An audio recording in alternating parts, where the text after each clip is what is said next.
It's not like that matters anymore, you know? I went to your dojo. I saw your old sensei. What the hell happened? I thought you said he was gone. Look, I know we want to win, but it's got to be the right way. 10 things to expect in Cobra Kai Season 4. The third season of Cobra Kai landed with all the impact of a nuclear detonation, and it has all shaped up to be potentially the series' best thus far. Plenty of huge surprises were unveiled, including a cast of old faces that made triumphant returns and helped push the Karate Kid story forward. It also ended with one of the biggest powder keg explosions ever committed to TV, with an all-out brawl between Cobra Kai and Miyagi-Do inside the LaRusso household. So in today's video, we'll be taking a look at 10 things to expect in Cobra Kai Season 4.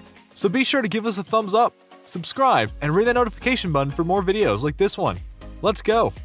Number 10. Johnny and Daniel go into business together. Fans excited at seeing Daniel and Johnny standing side by side in Miyagi-Do at the end of Season 3 might be premature. Not only are they going to argue over how best to move forward with training, but there's no telling where this will end up once Cobra Kai and John Crease have been defeated.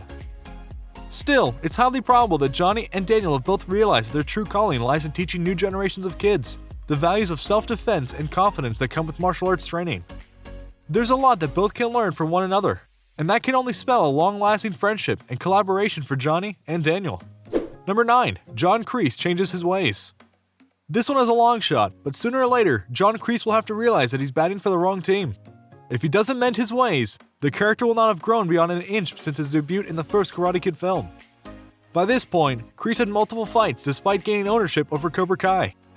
His recent loss to Daniel is sure to ruffle his feathers in a way that his defeat at the hands of Miyagi could never match. His character's flashback in Season 3 are indicative of an interesting development in his character, but whether they're fleshed out or not remains to be seen. Number 8. Miguel redeems Robbie. Miguel is the one character in the film that has conquered the most adversity. He went from becoming the victim of bullies to an All-Valley Karate Kid champion before suffering an injury that left him almost paralyzed. Yet Miguel doesn't have to harbor hatred or resentment in his heart towards Robbie, as evidenced by his friendly talk with Daniel. If Miguel can stay the path with Johnny and Daniel acting as his support, there's a chance that he may be the one to successfully lure Robbie away from Crease's poisonous teaching. If so, it'll become one of the best relationships of the entire series. The two will undoubtedly square off again in the upcoming All-Valley tournament, which will decide not only Robbie's fate, but Cobra Kai's as well.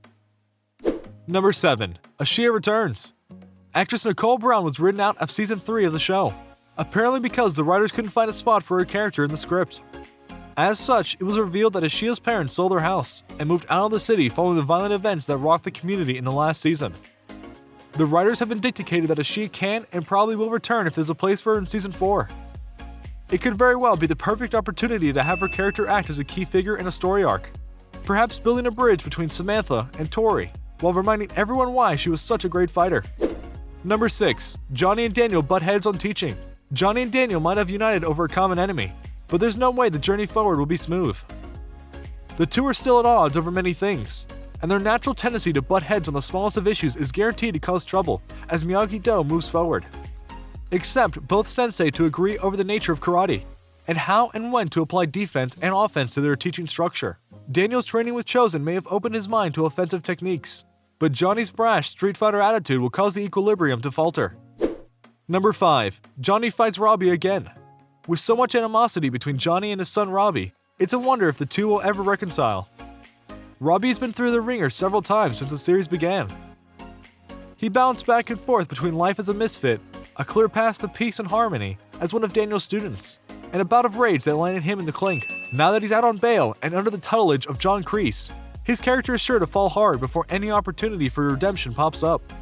Johnny and Robbie got physical in the final episode of Season 3, and it's easy to see them throw down again, this time with Crease's Cobra Kai training down into the mix. Number 4. Tori defects to Miyagi-Do. Tori might be the bad girl, but it's becoming more and more apparent that she doesn't want to be. Her tough exterior is a shell designed to mask the pain of a difficult family life, where she was forced to grow up way too fast, assume a mother role, and work 2 jobs to keep things stable. John Crease's intervention on her behalf may have gotten a landlord off her back, but it hasn't fixed any of the underlying problems. Until Tori learns that Cobra Kai is a death sentence, she'll continue to suffer. Eventually, it's going to come down to embracing Samantha as a friend and moving into the light. Number 3. John Crease goes to jail. Crease is pushing boundaries in a way that he never did before.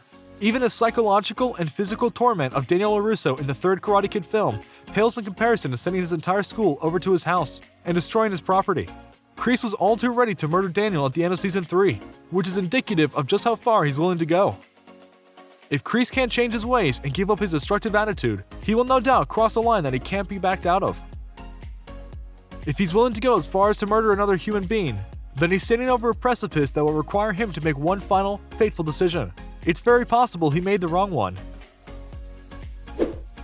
Number 2. Mike Barnes returns. If Chosen can make a shocking return to the Karate Kid franchise after the controversial second movie, then so can Mike Barnes. This sociopathical karate champ made his debut in the third movie, and quickly became a nightmare opponent far worse than either Johnny Lawrence or Chosen could ever hope to be. Not only was Barnes a much more skilled opponent, but he was able to terrify Daniel on a level that no one had managed before. Number 1. Terry Silver returns. John Crease's phone call at the end of the final episodes leaves little doubt as to who was on the other end. Many characters have already made their return on Cobra Kai, and Terry Silver is the next obvious candidate for a major Season 4 reveal, especially in light of the Vietnam flashbacks that took place. Ironically, the character who dies during the Vietnam flashback scenes is the one who looks the most like a young version of Terry Silver, which leaves the other character a potential candidate. It remains to be seen how this plays out, but it's largely a given that Silver will return to terrorize Daniel all over again. Now, the big question, when can we expect to see Cobra Kai Season 4 on Netflix? The good news is that in the Q1 2020 earnings call video, Ted Sarandos listed Season 4 of Cobra Kai to release in the back half of 2021. According to CEO and Chief Content Officer Ted Sarandos, what happened in the first part of this year was that a lot of the projects that we hoped to come out earlier did get pushed because of the post-production delays and COVID delays, and we think that we'll get back to a much steadier state in the back half of the year. Currently in Q4, we will have the most returning seasons of some of our most popular shows like The Witcher, and You, and Cobra Kai, as well as some big tentpole movies that come to the market, a little slower than we've hoped, like Red Notice and Escape from Spiderhead. With all this being said, you would wonder if there would be Season 5. Don't worry, we have an answer for that. Hurwitz had this to say on the planned post-Season 4. We have plans beyond that. We haven't had firm discussions with Netflix as to when the series will end, but if we have expressed that if on their end there's a period of time when they're like, it's about enough of this Cobra Kai business, to give us a heads up so we can wrap things up appropriately. I think we're going to have the right amount of runway to get it done in a way that's going to be fulfilling for fans and leave the characters in place that's fulfilling close to the story, with potential for more stories down the road. With all this being said, you just can't help but feel excited for the upcoming Season 4 of Cobra Kai. And there you have it, folks. Tell us your favorite part of the video down below in the comment section. And as always, be sure to give us a thumbs up, subscribe, and ring that notification bell for more videos just like this one. Till next time.